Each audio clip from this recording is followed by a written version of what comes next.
before being designated as senior advocate. He is a rare combination of not only litigation and advisory work, but also academics, and that is truly reflected by his personality.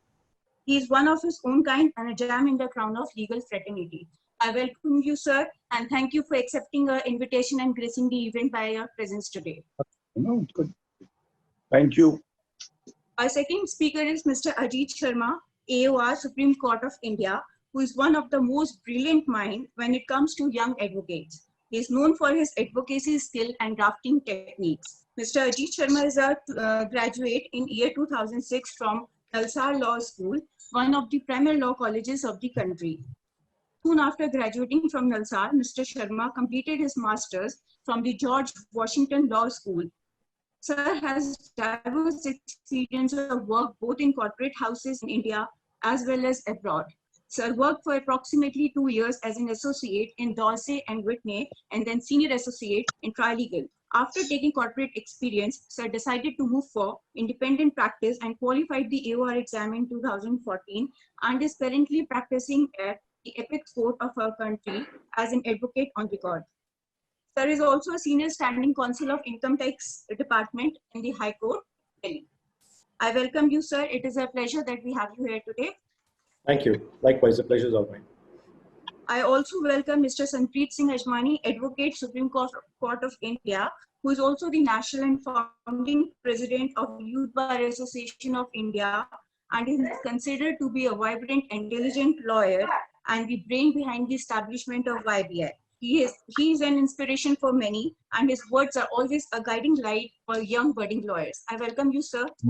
Last not the least, I welcome all the distinguished guests and participants who have joined us today, and I request our team member, Mr. Rahul, to kindly connect all those participants whoever raises the question during a webinar so that they can place their question directly to our eminent speakers and that can be addressed.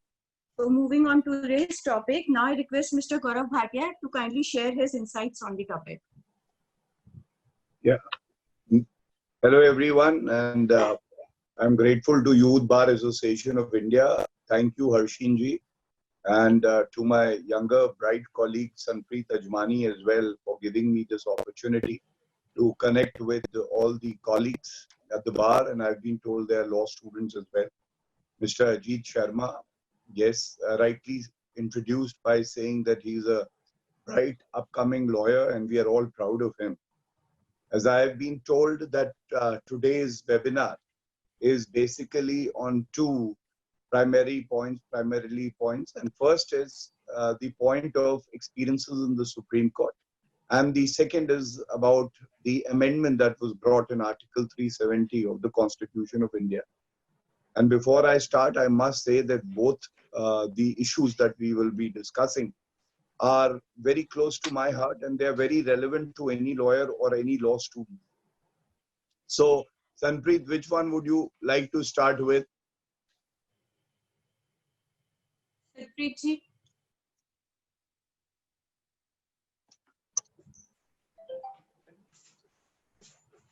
Gaurav ji, you may take any, whatever you like. I think he's on here. So, I think let's first start with Article 370. And, it's something that is, these days being discussed everywhere. And let us also not forget that as a lawyer, we have a responsibility towards the institution that we serve. It's a matter which is sub judice. So we'll not like to comment too much on whatever is going on inside the Supreme Court during the hearing. But just the broad articles, the Constitution of India itself, the scheme of the Constitution, what is the impact of the amendment and the abrogation. I think these are things that the lawyers and law students would be interested in. So the historical part is very, very important when we talk about Article 370. Article 370 is an article of the Constitution which is unique in many ways.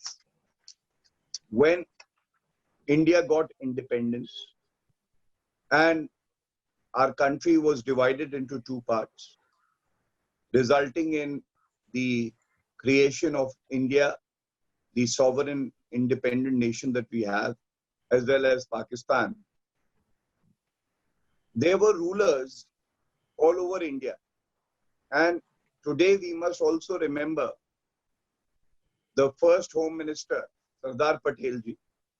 Through his will, he ensured that around 560 rulers submit to the sovereignty, to the sole purpose of being one as a nation in spirit, and thus, barring a few rulers, all of them decided to merge with the country that we have, India, our country. Now, on 27th of October 1947, instrument of accession was signed by Raja Hari Singh, who was the ruler of Jammu and Kashmir.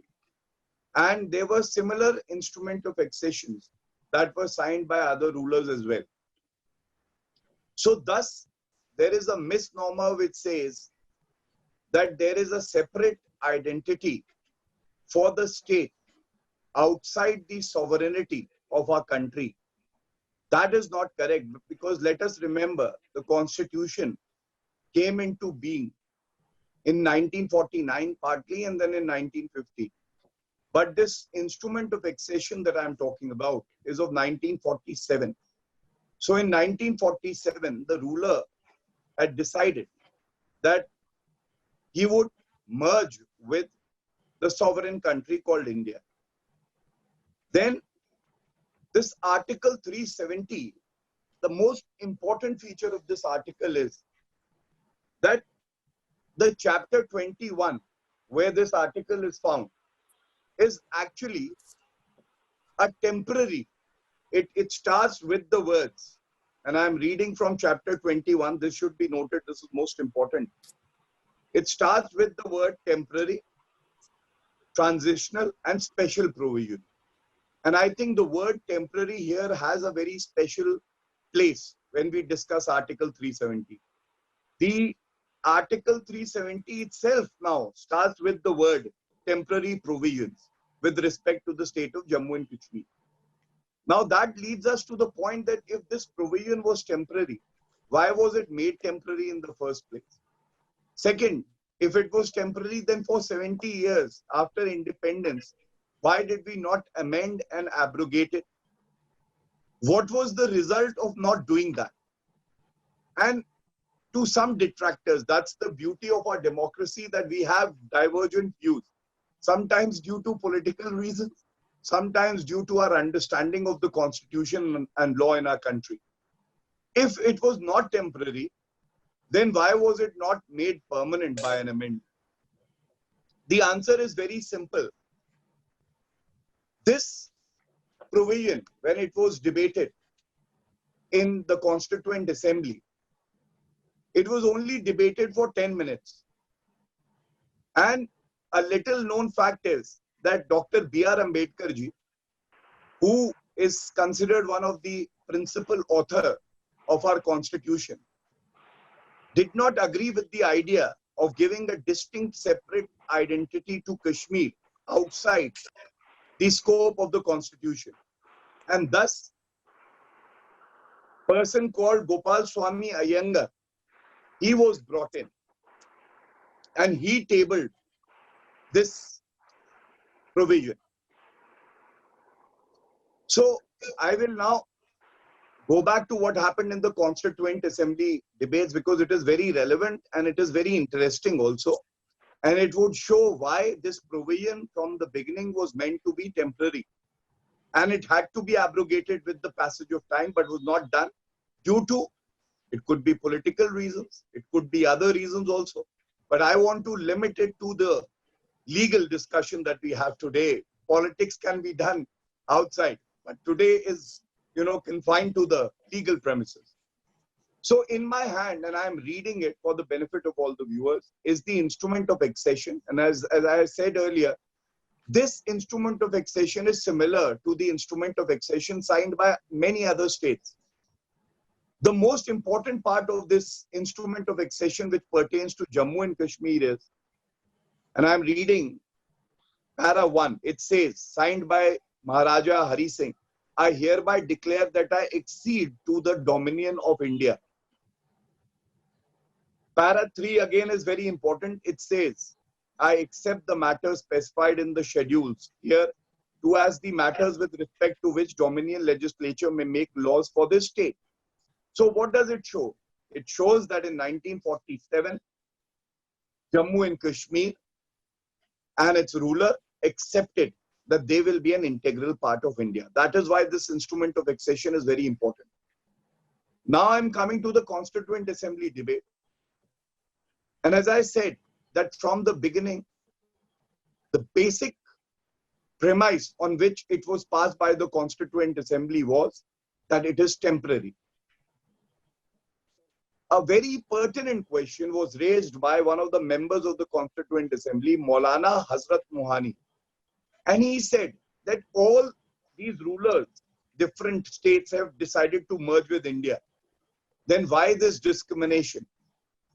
And the answer, which has been given by Honorable Shri Gopal Swami Iyengar, is very relevant.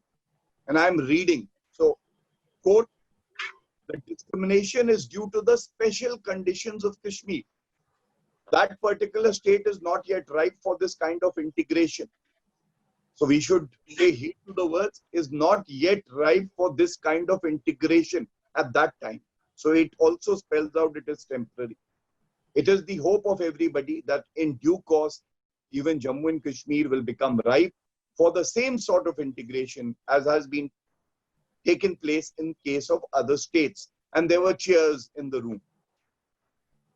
So first, discrimination, discrimination is evident. That is why this question was asked. Second, it was a special condition that was prevailing in the state because of the geographical location of the state. And we all know how Pakistan had its own sinister designs and plan for Jammu and Kashmir. And third, which clears that it is a temporary provision, is the phrase not yet ripe, thus temporary. So after this, and then there are other excerpts also, but I will just, read one more line which I have marked. It says, now, it is only an interim system, page 425 of the Constituent Assembly debate. So it clearly shows from the chapter 21, which says temporary, transitional, and special provision. This provision has placed there. Therefore, it is temporary. The Article 370 itself starts with the words temporary. And the Constituent Assembly debates, as all lawyers have followed religiously, whenever we have to interpret the Constitution and its provisions, we go back to the Constituent Assembly debates and then we see what was the debate, what was the purpose of enacting a provision. And this provision, as it was Article 306A, was enacted because it was meant to be temporary. Now, there are questions that have troubled everyone. And these are questions that go beyond Article 370 and discrimination. People say that there was a solemn promise made by the Constituent Assembly, constitution makers, to the people of Jammu and Kashmir. But I do not know why they forget the basic principle on which our constitution is founded.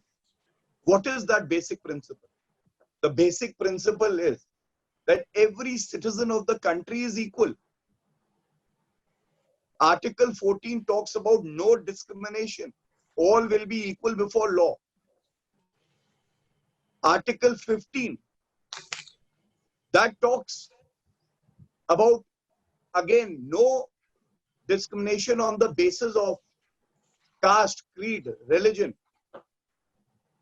Article 16, which kicks in, which is very relevant, was being discriminated upon. Article 19 is relevant here because the right, and I am referring to the sub-article which talks about the right to profess you follow your occupation, your job, and there should be equal opportunity in that.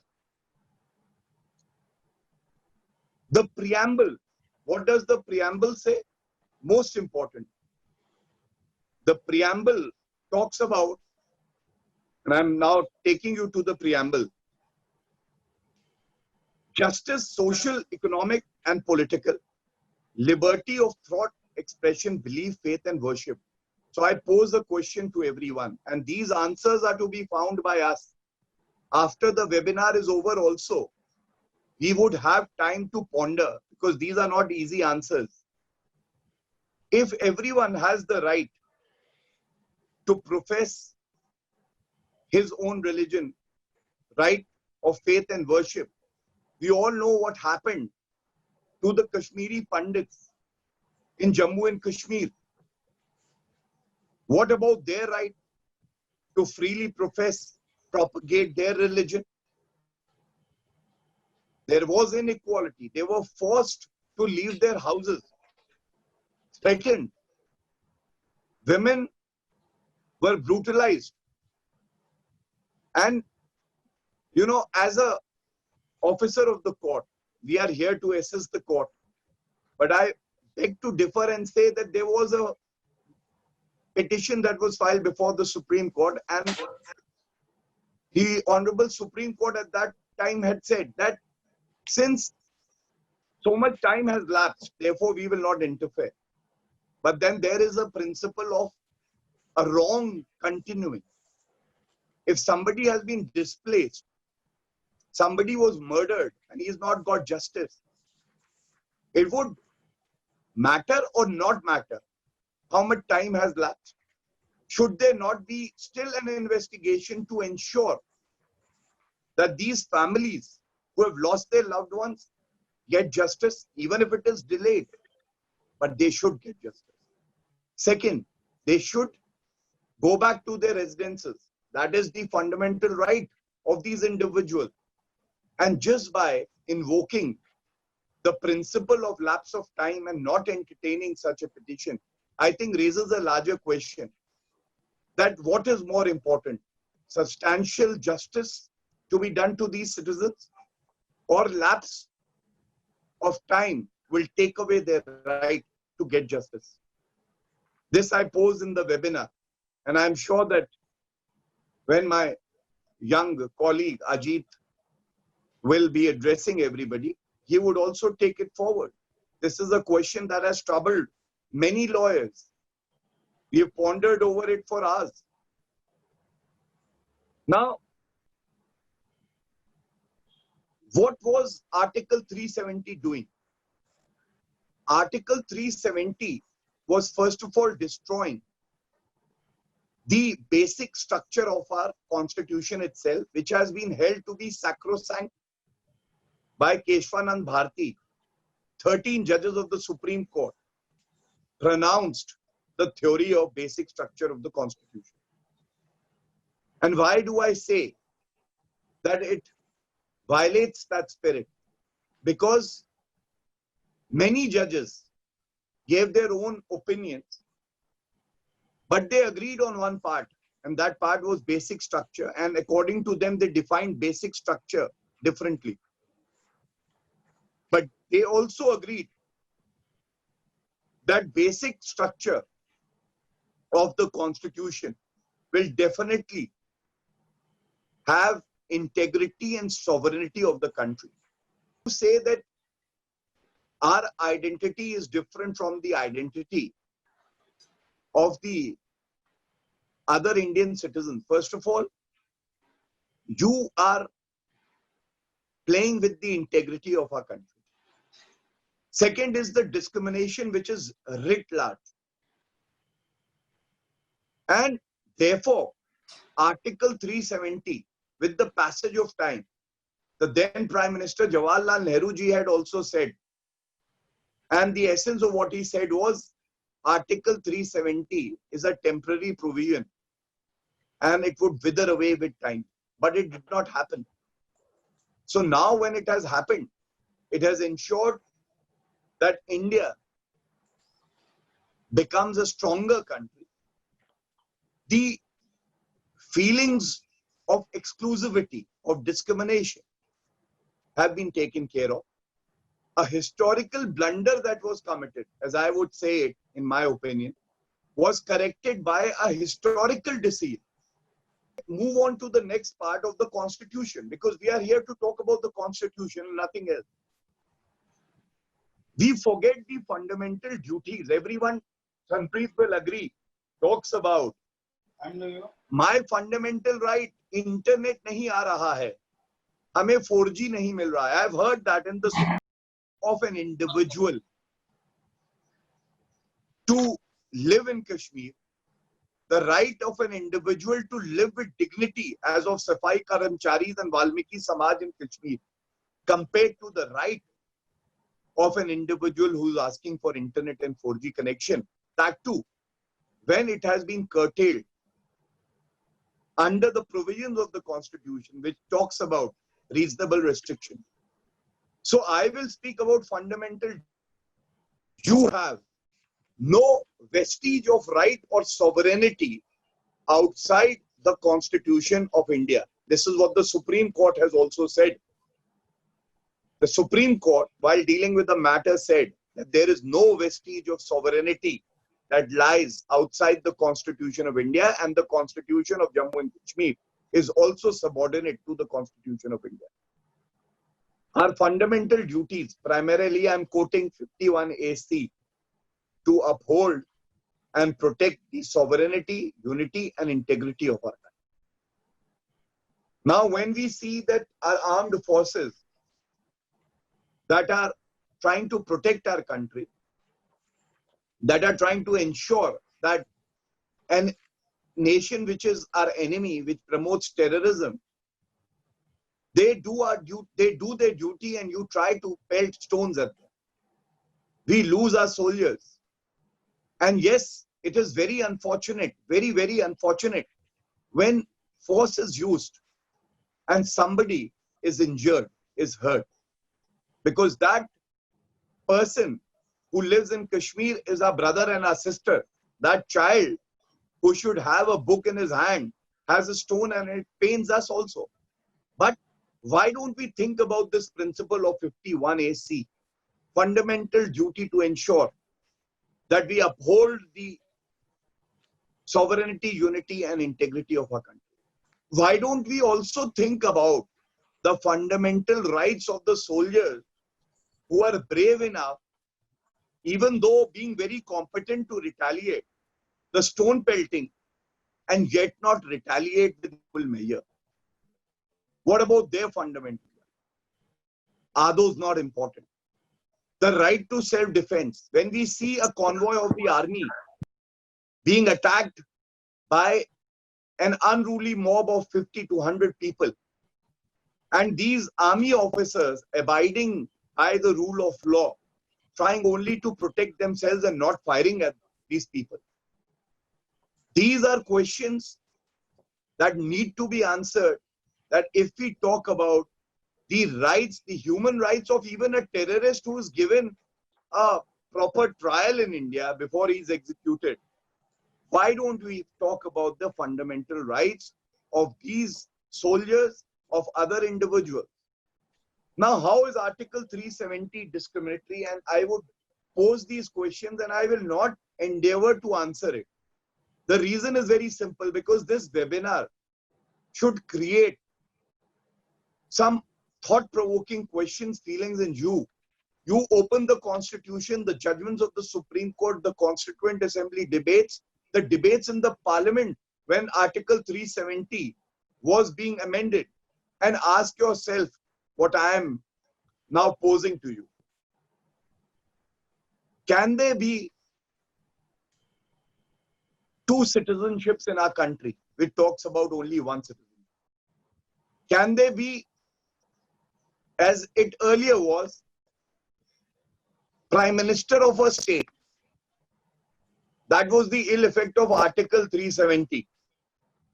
Can there be two constitutions, one of the country and one of the state, and then the constitution of the state goes on to violate the spirit of the main constitution of our country? And why do I say that it violates the spirit of the constitution?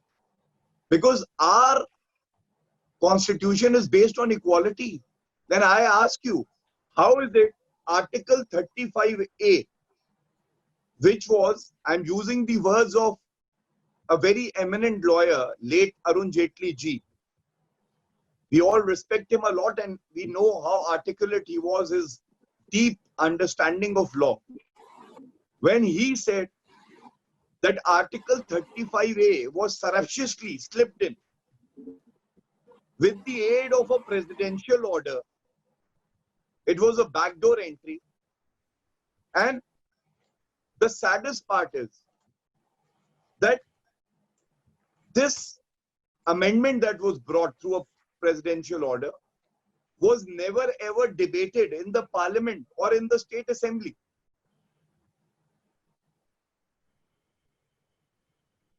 We never invoked Article 368 to amend our constitution. So it raises a very important constitutional question that you are taking away the rights that I, fundamental rights I mentioned, Article 14, 15, 16, 19, by a presidential proclamation and without even discussing it in the parliament and then taking it to be permanent. And what does Article 35A do? In short, Article 35A is so discriminatory that the Kashmiris can come to any state in India, they can work here, they can study here. And that should be the spirit, because the taxpayer pays. Any citizen can benefit from it. He is an Indian citizen, but the Indian citizen outside Kashmir, maybe Sanpreet's child, when he or she grows up, will ask, Papa, please tell me, I want to go to Kashmir and study there. Why can't I study there? The sad part is the Valmiki Samaj that has been keeping the state clean could not clean the mindset of the people of Jammu and Kashmir. Some of them. Some of them, I mean separatists for sure. Because the Safai Karamcharis and the Valmiki Samaj were not even recognized as permanent residents in Jammu and Kashmir. And I remember a video while I was participating in many discussions on Article 370. There was a man from the Valmiki Samaj. He had tears in his eyes. It is on ANI, still available. And he said, my daughter was a topper all throughout, but she could not pursue her studies in a government college on scholarship because that is solely reserved for the permanent residents as described in Article 35A. So I asked myself, why should a citizen be deprived of taxpayers' money, which is funding scholarships, medical education, employment opportunities in Kashmir, not to participate there? And it is absolutely discriminatory of the articles that I have mentioned. Second, it creates divisiveness.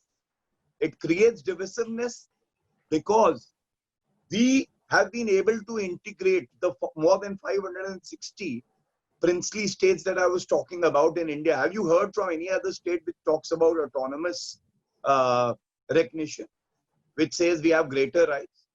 It is only Jammu and Kashmir as it was, where there is complete discrimination and it gives them a separate identity, or they try to snatch a separate identity, which is not in our national interest.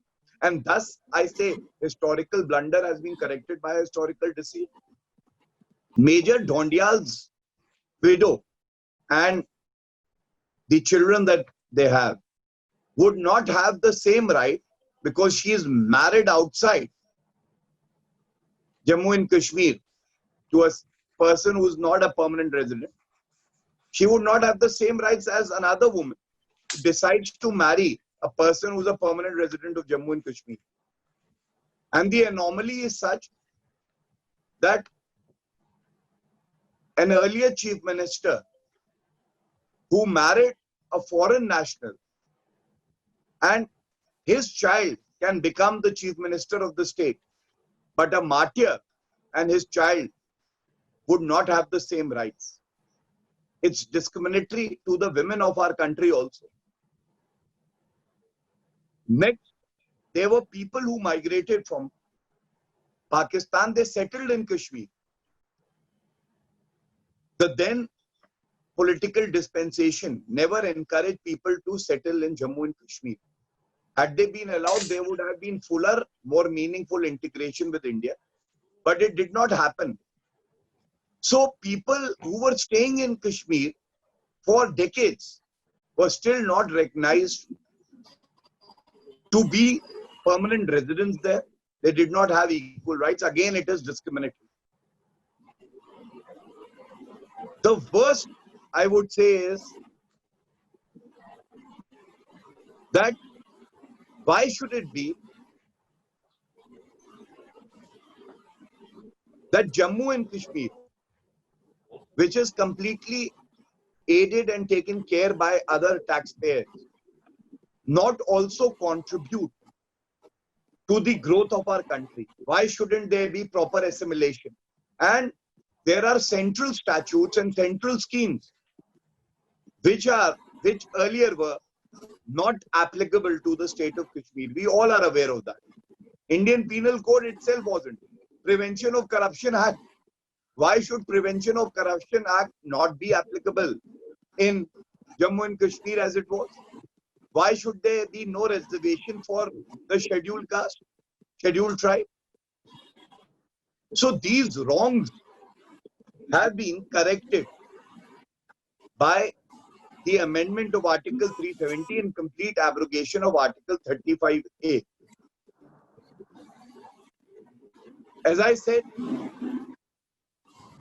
Article 370, most importantly, itself, if you see Article 371C, talks about Article 1 of this article shall apply in relation to that state.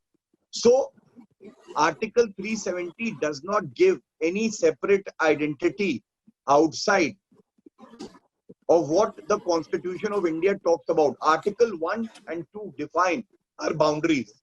And if we go to the first schedule of our Constitution, it talks about the states that make up our country, our beautiful country.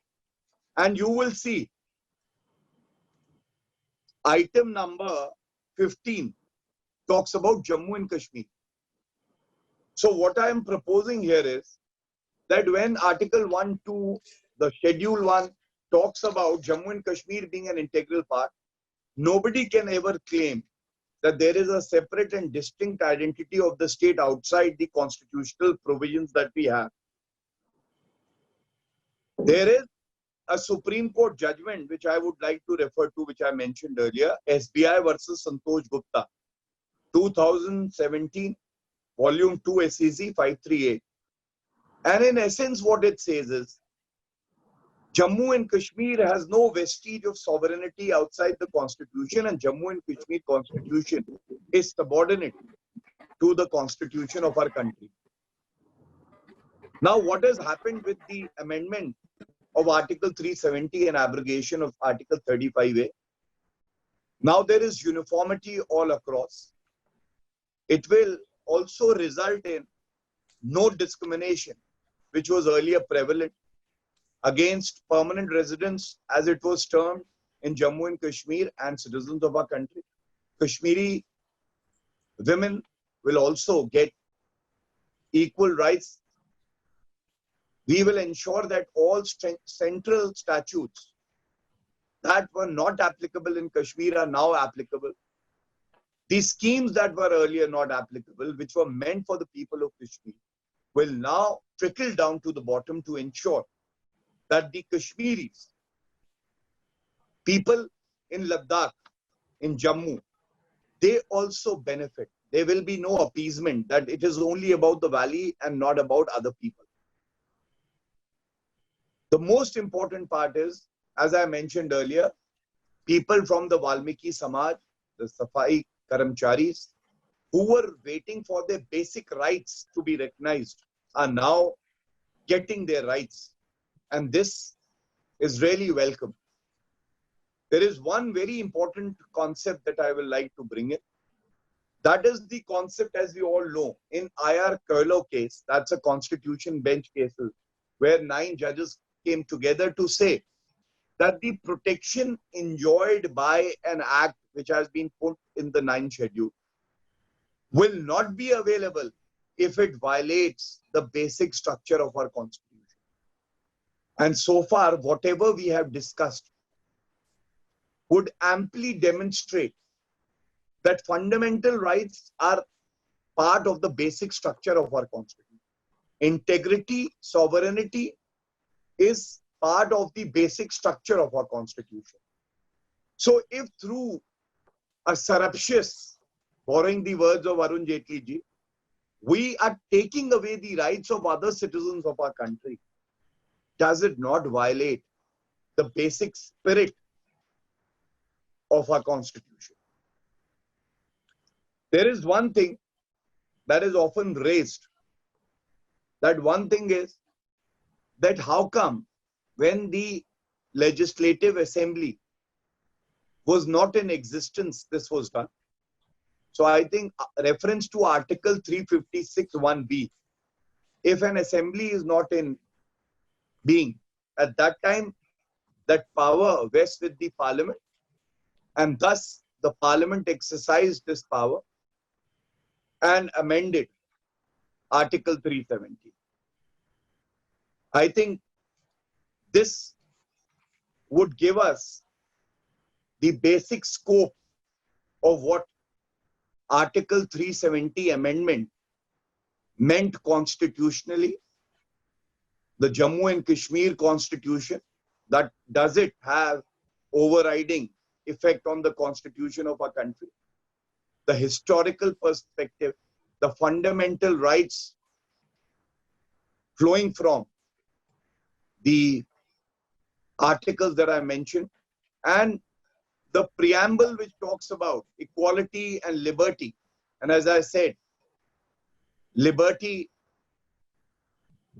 of faith and worship violated when Kashmiri Pandits were pushed out of Kashmir. Justice is still awaited. Equality of the women class, of their fundamental rights, the Valmiki Samaj, as I mentioned. That, I think, is a good way to start this discussion and take it forward. If there is anything else that I can think of, I will add it. Thank you, Gaurav-ji, for giving an excellent coverage over the topic. And I must say the thing which you have pointed out, we always talk about the rights, but nobody talks about the duties. And the other day when we had webinar, Justice Lokpal Singh from Uttarakhand High Court, he also suggested the same. Like we should have a study of fundamental duties as a part of our education up to class primary 5, so that we can put it as a subject, compulsory subject. Thank you, sir. Great. Now Thank you. Thank you.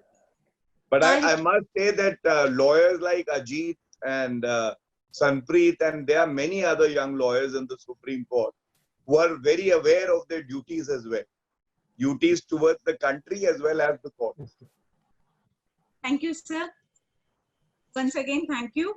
Now I request Mr. Ajit Sharma ji to educate us on this topic. Thank you. Thank you. At the outset, I would like to thank the Youth Bar Association of India for organizing this discussion. I think absolutely relevant in these times, more so that this litigation is pending adjudication before the Supreme Court. So we will all get a different perspective. And thank you very much, Mr. Bhatia, for such an interesting presentation and for giving us a perspective. It enhances our awareness and makes us better informed to discuss the legal as well as the political aspects that emerge out of the discussion on Article 370.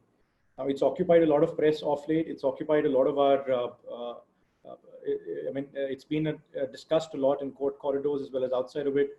And I think there's never been a better time to have a discussion on this.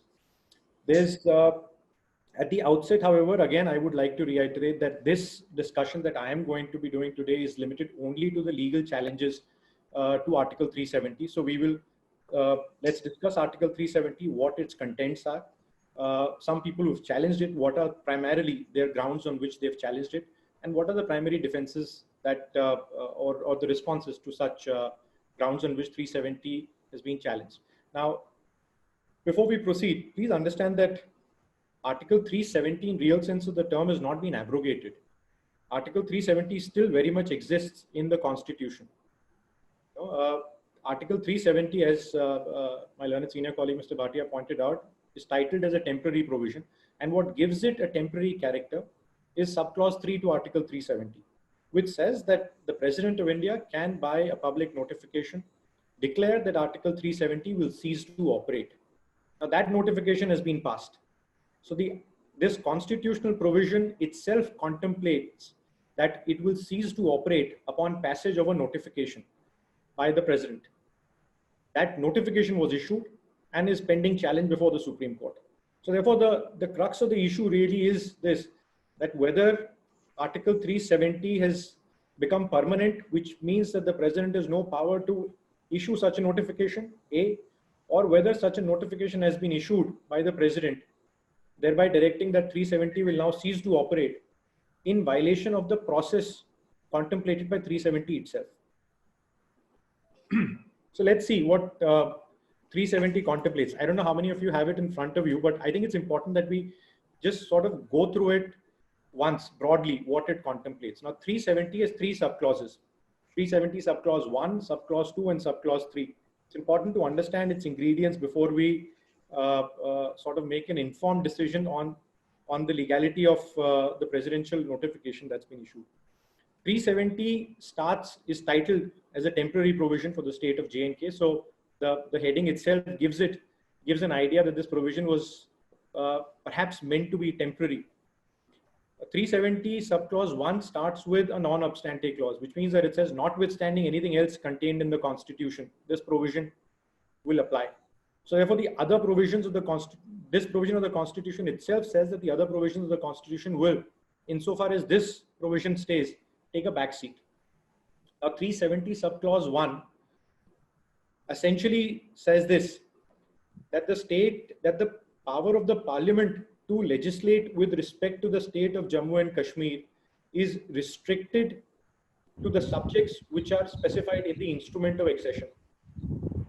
The instrument of accession executed in 1947 by the then Maharaja of Jammu and Kashmir with the Union of India. Now it lists 3 subjects: defense, communications, foreign affairs. So 370 subclause 1 incorporates this in the Constitution of India to say that India's Parliament will have the power to legislate vis-a-vis Jammu and Kashmir on these 3 topics only and nothing more. Now, that said, there is another subclause in 370 subclause 1 which says that Parliament may, however, legislate with respect to other entries in list 1 and list 3 as well, with respect to state of J&K, provided there is the concurrence of the government of J&K. Right, so let's understand this. Now, Article 370 subclause 1 says that, Mr. Parliament, your power to legislate with respect to J&K is limited to 3 subjects only. But this power can be extended when the state of J&K gives you its concurrence. So 370 subclause 1 contemplates a collaboration between the state executive and the union executive. It's very essential to note that the legislature is completely bypassed. The Article 370 subclause 1 does not say that the Indian Parliament will legislate with respect to the affairs of J&K when the Legislative Assembly or when the people of J&K will give their concurrence. It does not say that.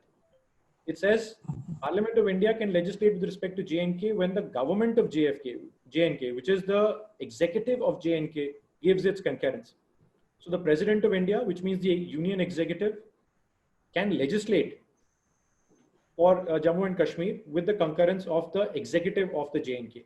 And in exercise of this power, numerous presidential orders have been issued, near about 50 since our independence, which have basically meant that Parliament has legislated in respect of a number of issues for the state of J&K as well.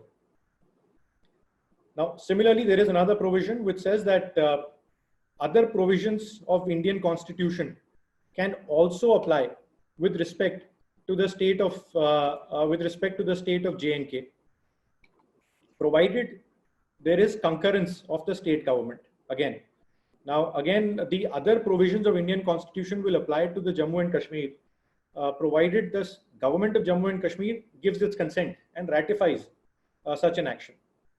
And so far, as I pointed out, while the original article restricted the legislative power of Indian Parliament to only 3 issues, defense, foreign affairs, and communications, the state of J&K over the last 70 years has given its consent to the Indian Parliament to legislate on a number of other issues.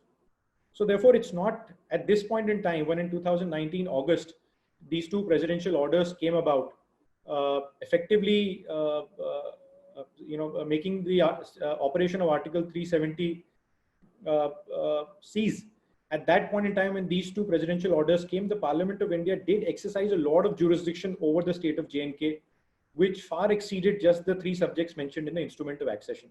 So therefore, let's keep out of that picture out of our mind that here is this one entity in respect of which, other than 3 areas, no other areas could be subject to the, could be legislated upon by the Union Executive sitting in Delhi.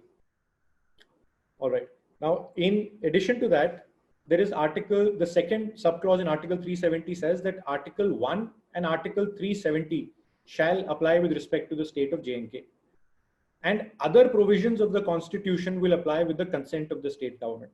So this, I think, in my assessment, this article, this subclause perhaps is the most critical, because this is an expression in our Constitution to say that 370 shall apply to the J&K. And other provisions implicitly, therefore, shall not apply unless the J&K state has given its consent to their application, which it has in a number of constitutional provisions. I'm informed about there are 250 plus constitutional provisions which apply to the state of J&K as of August 2019. And most importantly, then is Article 370 subclause 3. And 370 subclause 3 is what gives Article 370 its temporary character. 370 subclause 3 says that notwithstanding anything contained in subclause 1 and subclause 2, the president can issue a notification to say that Article 370 shall cease to operate with such modifications as the president may deem fit. Right? So this is what gives the temporary character to Article 370. That not every constitutional provision says that the executive can by notification say this provision, this operation will be suspended for X amount of time or Y amount of time. All provisions in the Constitution are mandatory and binding. But this is one such provision which itself contemplates, in a way, its own death and its own revival as well. So tomorrow, for instance, the government can issue another notification under 373 subclause, under Article 370 subclause 3, to say that the 2 notifications it issued in August will now stand superseded by this new notification, and the special status of J&K is restored. I mean, I'm just saying it theoretically. The Article 370 still exists. The operation of 370 has been suspended by virtue of the notification, but that suspension can be revived tomorrow if the government in its wisdom so decides. It's not been amended. It's not been taken off the books. It's not been abrogated as we understand in the literal sense of the term. Now this, so this is what Article 370 in a nutshell contemplates. Now what happens in August 2019, which has given rise to all this discussion? On 5th of August 2019, a notification was issued by the president saying that in exercise of powers under Article 370 subclause 1, the President of India, in concurrence with the government of state of J&K, because the concurrence is imperative, in concurrence with the state government of J&K, is saying that all provisions of the Constitution will now apply to the state of J&K with such modification as specified herein. So now this word modification essentially means that the union government can say that the Constitution of India and other provisions will apply to J&K with a modification. That's why 35A applies to J&K. In my view, the union executive can legislate with respect to J&K and modify the Constitution as to how it applies to J&K. So 35A was one instance, and addition of 367 subclause 4 was the second instance, was another instance. Now on 5th of August notification, the president does 2 things. The president obviously is acting on the aid and advice of the Council of Ministers, the union cabinet. The union executive does 2 things. It says that all the provisions of the Constitution will apply to the state of J&K, 1, and second, that in Article 367, which applies to the state of J&K, a 4th subclause will be added. And this fourth will apply only to J&K, will not apply to the rest of the country, will not find place in the constitution when you go and buy it. But it will apply only as far as J&K is concerned. This is an exercise of legislation. This is an exercise of instance of exercise of legislative power by the executive. And under subclause 4 to Article 367, the President adds that the words Constituent Assembly in Article 370 shall be read now to mean the Legislative Assembly of the state. Shall be now read to mean. So the entire process, I think, is very cleverly done. It does show that there was a lot of application of mind behind ensuring that it does sort of comply with the legal process, and that the process that is being adopted to ensure that Article 370 suspended is legally sound. And therefore, I'm saying it makes for a very interesting read. Now, this notification comes up on 5th of August. Now, by this notification, all provisions of the Constitution apply to J&K, and 367(4) is amended.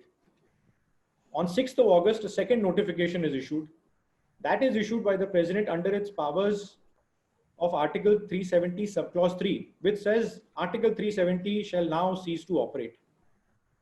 Right? So on 5th, a notification is issued which does not say 370 will cease to operate, which simply says that other provisions of the Constitution will apply to J&K. And the next day, a notification is issued which says that 370 will now cease to operate. These two notifications came to be challenged. A few days later, a Reorganization Act is passed, splitting up the state into 2 union territories. But that's another thing, because reorganization is something which is covered by well-settled law, Articles 1 and 2. There's a lot of precedent in the country. So for now, I'm going to confine my discussion very briefly now. We're running out of time though, but very briefly to these two notifications that were issued on 5th and 6th of August, not the reorganization notification. These two notifications have come to be the Supreme Court. Now, I want you all to be aware of why some people are aggrieved by these two notifications and what their grounds are. It's not my personal opinion, neither do I subscribe to those viewpoints. That's not the discussion topic today, but I want to put the ideas out and what the grounds are, and perhaps what your defenses might be. The issue is sub judice before court, as my learned senior colleague pointed out.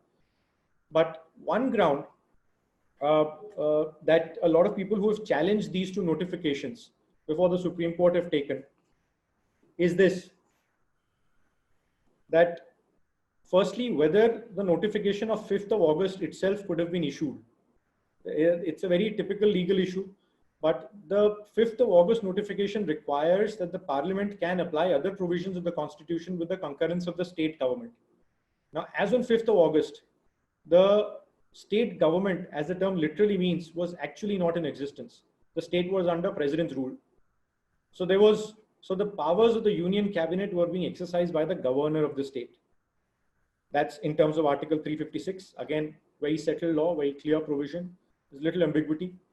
The executive powers of the state are taken over by the governor, and the legislative powers of the Legislative Assembly are taken over by the Parliament of India when a proclamation under 356 is issued. So as of August 2019, the state of J&K was under this proclamation. There was no Legislative Assembly, there was no Executive Cabinet. These two functions were taken over by the governor and by the Parliament of India. At this stage, the President starts a consultation process with the state cabinet, with the government of the state. Under Article 370, for President to apply other provisions, he needs to consult the state cabinet. Now he consults the state cabinet, but who responds? The governor responds, because there is no state cabinet. The legal challenge to this is that the governor is an appointee of the President. The governor is a bridge between the union and the state. The governor is not a substitute of the union cabinet. The appointment of the governor or the appointment of a emergency under 356, President's rule, is itself a very temporary measure, which is to restore law and order in the state so as to bring about its own representative legislature and its own government. It is not a substitute for the governor to run the state in place of the state executive. Right? So a lot of people, a lot of jurists who challenge this 5th August notification say that the President can apply other provisions of the Constitution when the President is able to consult the state cabinet. The President should have waited for the emergency to be lifted and state cabinet to be back in, in its shoes, and then consult them. Now, whether that consultation would have been effective or not is a political decision, because of course there are very strong views on either side. But I guess if the president had to do it, this was probably the best way to do it. So the president consults his own appointee, the governor gives his concurrence on application of other provisions of the constitution, and the president issues a notification on 5th of August. So a lot of people are saying you've bypassed the state completely. Nobody is saying you bypassed the legislature, because legislature was never included in the discussions under Article 370.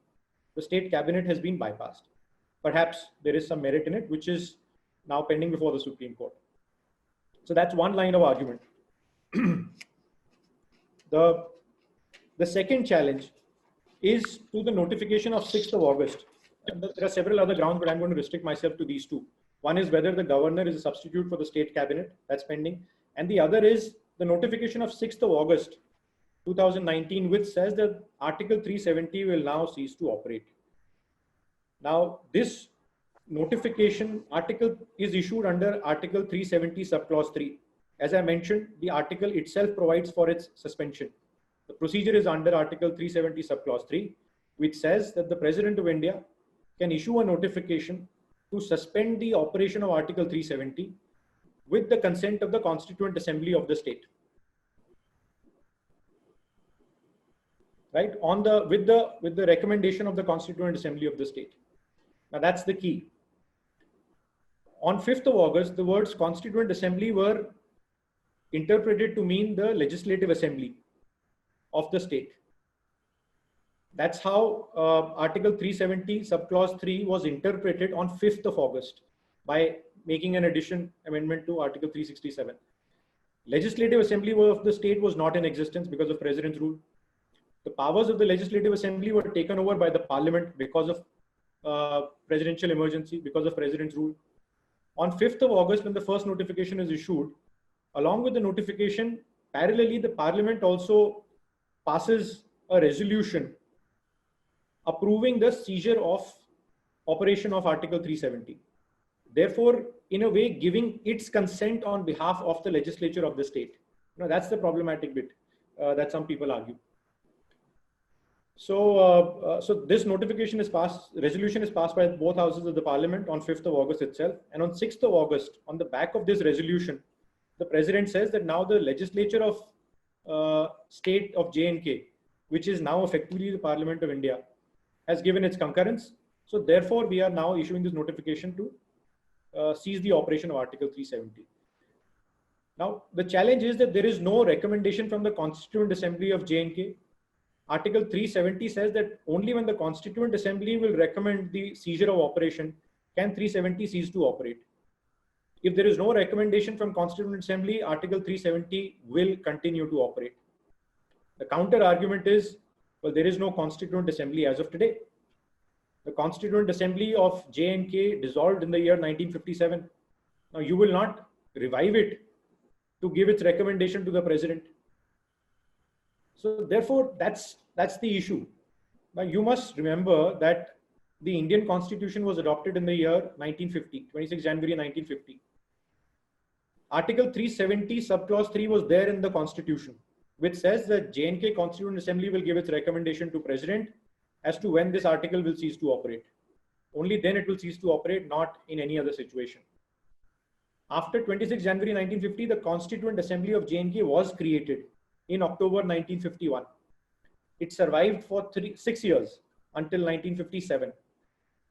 So therefore, one school of thought is that if during these 6 years, while the Constituent Assembly of J&K was in existence, and while the Constitution of India was also in existence, if during these 6 years, the Constituent Assembly of J&K would have given its recommendation to the President to say that, sir, please issue a notification directing that Article 370 will cease to operate, then that process of Article 370 would have been complied with.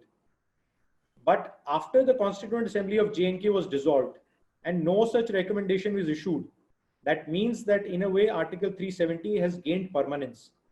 What was temporary because of Article 370 subclause 3 has now become permanent, because it was temporary only because it contemplated that Constituent Assembly can recommend repeal of Article 370.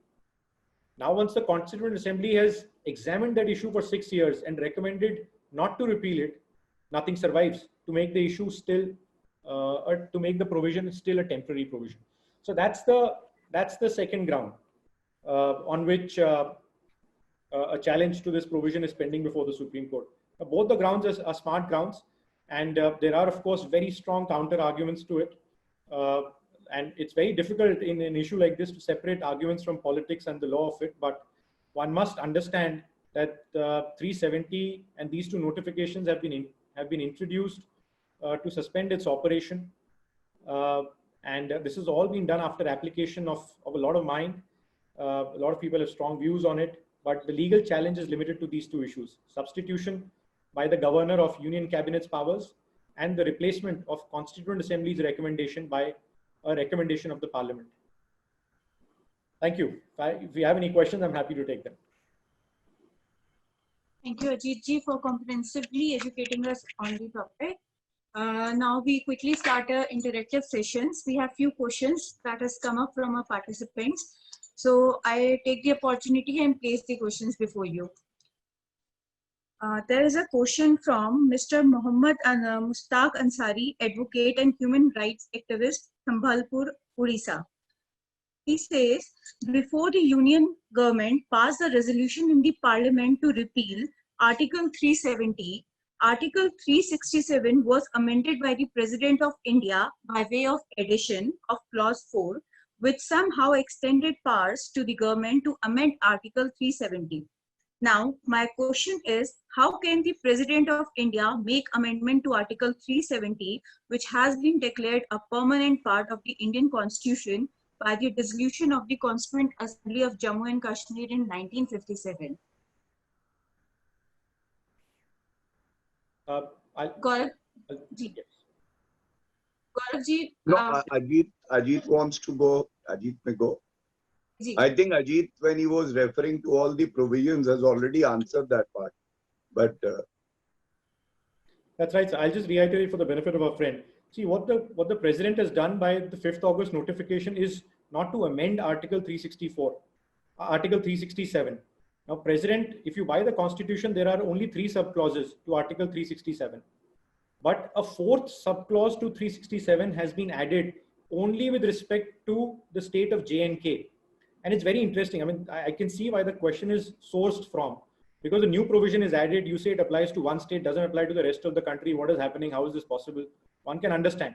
Because 370 itself says that other provisions of the Indian Constitution can apply with such modification as the president may so please. So therefore, to say that if I'm the president on the advice of Union Cabinet, I can apply the provisions of Indian Constitution and modify them as I so please to suit the unique circumstances of the state.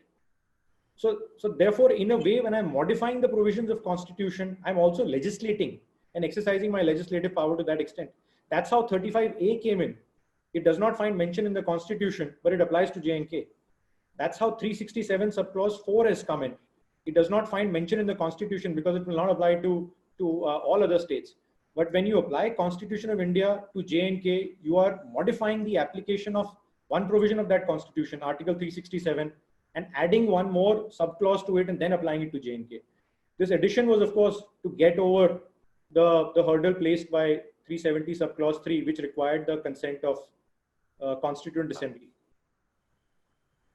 Thank you, sir, for answering the question. I have another question from Mr. Bhavya Pratap Singh from Nainital. He asked, how this question is particularly for Mr. Gaurav Bhatia ji. How will Kashmiri Pandits will be rehabilitated back in Kashmir Valley after abrogation of Article 370? Does government has concrete plan for their settlement? Harshin, the earlier question that was asked also, because I don't know whether the person who asked was a lawyer or was he a law student, adding to whatever has been discussed so far. I think the answer lies, see, the most important provisions right now are 370, subclause 2. And it says if the concurrence of the government of the state referred to in para clause D of clause 1 or in the second provisor to subclause D of that clause be given before the Constituent Assembly for the purpose of framing the constitution of the state is convened. It shall be placed before such assembly for such decision as it may take thereon. And then subclause 3, which says, notwithstanding anything in the foregoing provisions of this article, the President may by public notification declare that this article shall cease to be operative or shall be operative only with such exceptions and modifications and from such date as he may specify, provided that the recommendations of the Constituent Assembly of the state referred to in subclause 2 shall be necessary. So 2 points, there was a peculiar situation, and that is why this matter is before the Honorable Supreme Court. The Constituent Assembly does not exist, as we have discussed. The Legislative Assembly was also not in being. So the power under the Constitution vests with the governor. Now, can the governor then exercise this power is one part of it. And second, when the assembly is not there, what is the role of the parliament? And in this case, Article 356(1)(b) that I had discussed earlier becomes relevant because the power of the assembly then rests with the parliament. And the parliament debated and then they brought this amendment and abrogated Article 35A. So I think the reason why the Honorable Supreme Court is hearing this matter is to lay down law.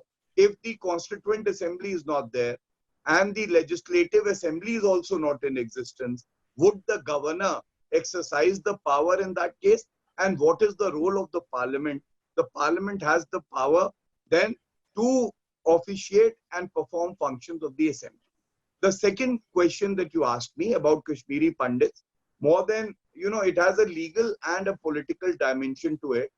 As I spoke about it, discrimination is the first vice or the disease that was cured through this amendment. And discrimination, I spoke about the discrimination that was meted out to the women who belong to the state of Jammu and Kashmir. Second, to also Kashmiri Pandits. And I would say on the legal side, that has been remedied because that permanent residentship that came into being because of Article 35A now has been taken care of. And the provisions for the domicile also, what are the benefits that can be availed, not just by the Kashmiri Pandits, but by also other citizens, original citizens of the area, have also now been laid down by the government. Second part is political, and I must say that this government has been very diligently earmarking the areas. It has been a long-standing commitment of the government to ensure that Kashmiri Pandits are brought back and they are rehabilitated. And I think in the spirit of our democracy, the constitution itself, they need to be rehabilitated. That is the only way by which we can have a proper integration of people of Jammu and Kashmir with the rest of the country. Thank you, sir, for quickly answering the question. So I may quickly take up 2 questions more as we are running short of time. There is a question from Mr. Shwetank Kaushik. He says, is there any retrospective effect through which an individual who had been deprived in any possible way can seek remedy after abrogation Article 370? You want me or Ajit to answer? Sir, any one of you. Or both of us can answer. Please, sir. Please. So I would say that the amendment that has been made now will be followed by also amendments of the acts, applicability of the acts. As I mentioned, when I was answering the domicile rules that are now being brought in, so that the wrong that was being done can be corrected. And if there is a wrong that is happening, a right is being violated in perpetuity, then it can be corrected even now. So it's not as if will it have a retrospective effect or not. If something happened earlier and the right has ceased to even exist or it has extinguished, that is not something which we are taking care of. But a right which is available right now, which is being violated and it needs to be corrected, is definitely available, and that is being remedied and rectified. Thank you, sir. I must say it's very kind of you both to be so quick to answer the question. So I just take the last question. Uh, it's a question from Miss Pinky Kapoor, Advocate, New Delhi. Is it not the fact that internally disparate Kashmiri Hindus are vehemently opposed to this article and want bifurcation of the Kashmir Valley so that a separate homeland is established for them and with union territory status? Shall I repeat the question? No, I got the essence of the question. The only thing is, I would prefer that if it remains a legal webinar, because there are a lot of political overtones in these questions, and genuinely so, because these are issues that have touched the lives of many Indians. Many Indians have been affected by these. But if the lawyer who's asking Pinky ji, if I heard it correctly, Yes. she would know that there has been a change of status, and the areas have now been mentioned as union territories itself, and there is a purpose for that. First of all, it becomes easier to govern these areas in the interim when this historic decision was taken. Second, I think the funds should reach all the areas of the erstwhile Jammu and Kashmir area. There should be development for Ladakh as well, which was ignored earlier. And why am I emphasizing on this? We all saw that yes, people who were earlier put together may have different requirements, and Ladakh celebrated, Jammu celebrated when this decision was taken. And certain people did not accept the decision. They might have been having their own views. But the beauty of democracy is, as Evelyn Beatrice said, that I may not agree with you, but I will give up my life for the right that you have to disagree with me. So in that spirit, I think, legally speaking, Constitution of India lays down a scheme. That scheme has been followed by the government. The Supreme Court, being the final arbiter, will pronounce a verdict and will hold whether it was a constitutional process or not. And we should all wait for that verdict and not comment too much on the sub judice matter, because these are very complex issues. We can't simply, give a decision one way or the other. We may have very strong opinion, but it is still advisable to go by law and wait for the verdict. Thank you, sir. I will just take the last question from Amaya Bhushan Das ji. He says, sir, after the abrogation of Article 370 in the state of Jammu and Kashmir, the leaders like Farooq Abdullah and others were kept under house arrest. Now they are being released. Was that act by government a violation of their human rights? If not, are these leaders a threat to democracy in Jammu and Kashmir? This is a question from Mr. Bhushan Das, Advocate, Odisha High Court. Okay. This is again a political No, question. it has a legal aspect to it, and I must say that laws of preventive detention also, they permit people to be detained, and then it has to be in the larger interest of the country. Legally speaking, again, their detentions were challenged before the Honorable Supreme Court. And we must all remember that the Honorable Supreme Court decided in its wisdom, after looking at all the rights that are available to these detainees, not to interfere. So at the time when they were detained, it was in the larger interest of the country. The established procedure of law was followed. And that is the prerequisite when you detain a person, a citizen of our country. Thank you, sir. Now, The political part I have not answered. It is not for me to judge, what their role is, because we have enough political debate. But legally speaking, I tried to answer the legal part. Thank you, sir, for answering the questions. And I just want to thank my all panelists for the vision expressed and opinion shared by you all. And I request Mr. Sanpreet Singh Ajmani ji to kindly deliver your vote of thanks and conclude the webinar. Thank you, Harsheen. And Sanpreet, before you conclude, because we will not get a chance after that, I must thank everybody who's participated in the webinar. Some of them we can see, some of them we can't. But it's a great opportunity to interact with everybody, and I congratulate you. You've always been very proactive, full of energy. something that others should also imbibe. And I think your association is doing a great job. It's a learning experience for everyone. And the second topic that you spoke about, it's something which is very close to us. We work in an environment serving our temple of justice. We should definitely be discussing that, because that would be very wide and varied. And I'm sure that it would be learning for everyone who participates in it. Thank you.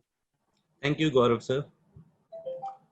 Thank you, Harsheen. Thank you, Ajit, and all other participants for being with us. Today's topic, Article 370. My worthy colleagues, Senior Advocate Mr. Bhatia and Brother Ajit Sharma has comprehensively covered the topic. And I just want to give some insights about it.